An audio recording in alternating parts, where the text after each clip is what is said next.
আমরা তো বলি তোরা বন্দুকের নলার মধ্যে আগুন দেখিস, মিসাইলের মধ্যে আগুন দেখিস, জাহান্নাম দেখিস, আর আমরা বন্দুকের নলার মধ্যে জান্নাত দেখি, জান্নাত। মোদী সরকার এবং হিন্দুত্ববাদীদেরকে আমরা জানাতে চাই, খোদার কসম করে বলি, মোহাম্মদ বিন রফিক আমার 2 মাসের শিশু সন্তানকেও যদি এই জিহাদের জন্য, দ্বীনের জন্য কুরবানি করতে হয়, ইনশাআল্লাহ কুরবানি করে দিব।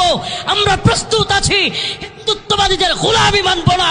আল্লাহর জমিনে আল্লাহর গোলামি হবে, আল্লাহর দ্বীন প্রতিষ্ঠিত হবে ইনশাআল্লাহ। এজন্য গত কয়েকদিন আগের প্রোগ্রামে টাঙ্গাইলে বলেছিলাম, অন্তত আর কিছু না পারলেও 5-7 হাত করে করে বড় ধরনের লোহার কিছু অস্ত্রই বানায় রাখেন, 2-4টারে মাইরা তো শহীদ দিতে পারবো ইনশাআল্লাহ। পারবো তো ইনশাআল্লাহ। হ্যাঁ প্রিয় মুসলিম উম্মার যুব সমাজ, তোমাদেরকে বলি, একটা মুসলিম যুবক যদি দাঁড়ায় যায় 10টা হিন্দুত্ববাদীকে সাইজ করে দিয়ে তারপরে শহীদ হব আমরা। এক একজন 10টা 20টা করে, রাজি আছেন তো ইনশাআল্লাহ? কাঁধে কাঁধ মিলিয়ে আমরা এদের চাইতে আকবারে ইনশাআল্লাহ জিহাদি তামান্না, ইমানি তামান্না নিয়ে দেখায় দিব ইনশাআল্লাহ।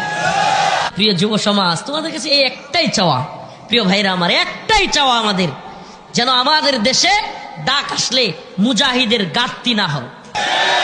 আরে আমাদের ইসলামের অবস্থা, মুসলমানদের অবস্থা নাজুক হইতে পারে, ইমানের অবস্থা নাজুক না। আমরা বিশ্বাস করি মুসলমানরা আবারও গোটা পৃথিবী শাসন করবে।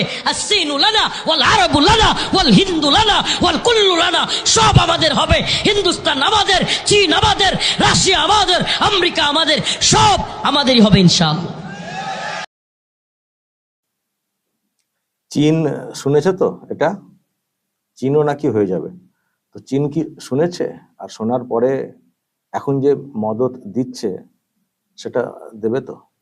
এই যে এত গলা উঁচিয়ে কথা, ভারতের বিরুদ্ধে নানান সব হুমকি, হুঁশিয়ারি, মন্তব্য, আমরা তো বুঝতে পারছি যে কোত্থেকে কি সব হচ্ছে, কোন দেশ পেছন থেকে মদত দিচ্ছে। তো তার মধ্যে চীন তো রয়েছে।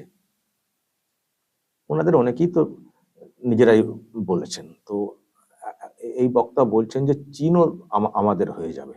আমি সেই জন্যই বলছি যে ভাষণটা ঝেড়েছেন, চীনের লোকেরা শুনেছেন তো? শুনলে যেটুকু সাহায্য বা মদত দেওয়া হচ্ছে বলে বলা হচ্ছে সেটাও মিলবে তো? আর সেটা না মিললে যে গরম, যে ফুটানি দেখানো হচ্ছে সেটা থাকবে তো, নাকি সেটা চুপসে যাবে?